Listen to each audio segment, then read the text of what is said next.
জ্যোতিষ সম্রাট শ্রী বিজয় আজকে আবার আপনাদের সামনে এসেছি। আজকেও কিছু সমস্যার সমাধান নিয়ে আলোচনা করব। আজকের সমস্যা হচ্ছে সর্ব কাজে বিঘ্ন।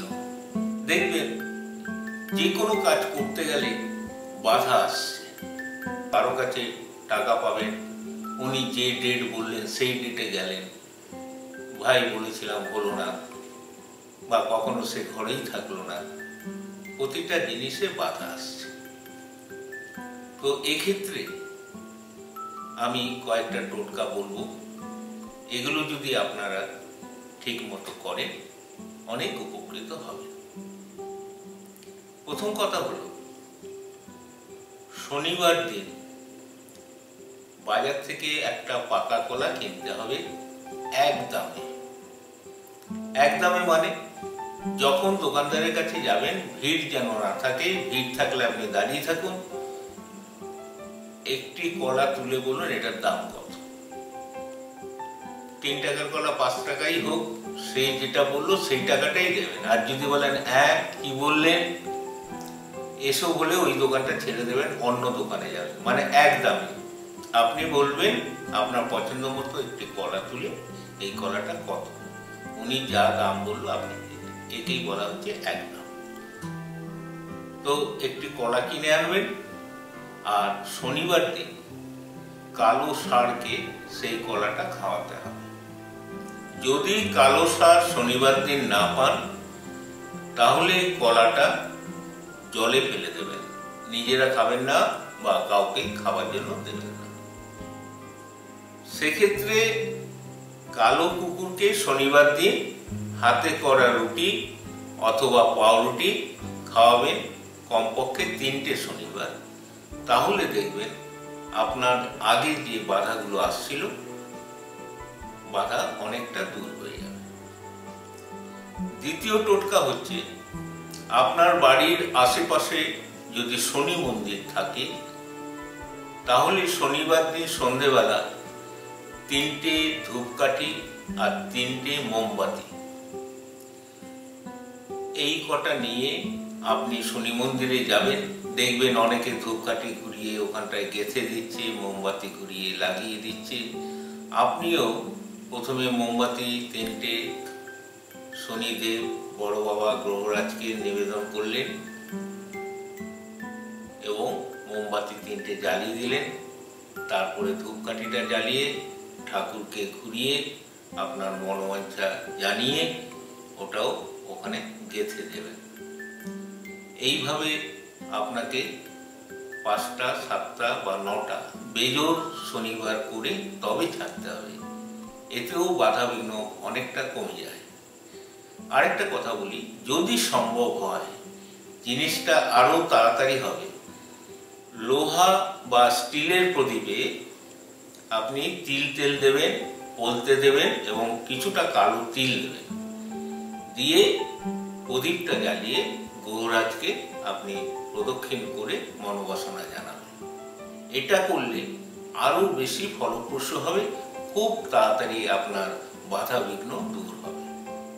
তৃতীয় টোটকা হচ্ছে, যখন আপনার দেখবেন এরকম বাধা বিঘ্ন, আপনি অন্যায় করেননি, আপনার নামে বদনাম হচ্ছে, মানে যশ ভঙ্গ, তখন বুঝবেন কিছুটা শনির অশুভ প্রভাব পড়েছে।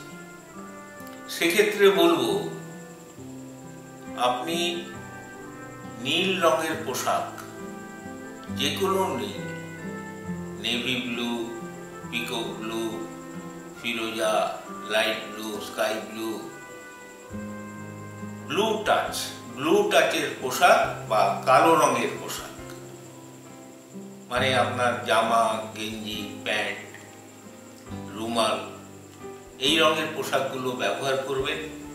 এবং যে ঘরটাতে আপনি রাত্রে শোন, যে ঘরটা বেশি ব্যবহার করেন, বিছানার চাদর, বালিশের ঢাকনা, দরজা জানলার পর্দা, তার মধ্যে যেন ব্লু টাচের কোনো ছোপ থাকে, এক কালার হোক বা ব্লু কালার কিছু থাকে।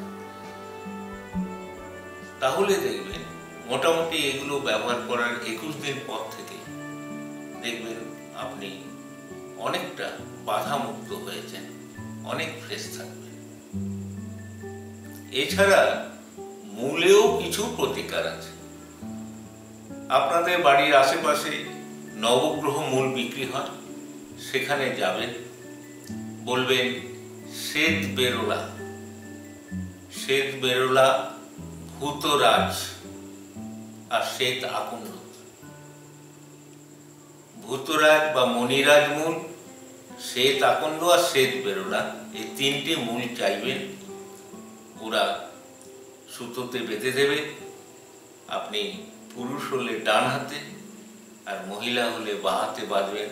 শনিবার বাঁধবেন এবং প্রতি শনিবার পুরনো মূল জলে ফেলে দেবেন, নতুন মূল এনে আপনি হাতে বাঁধবেন। অবশ্যই বাঁধার আগে শোধন করে নেবেন।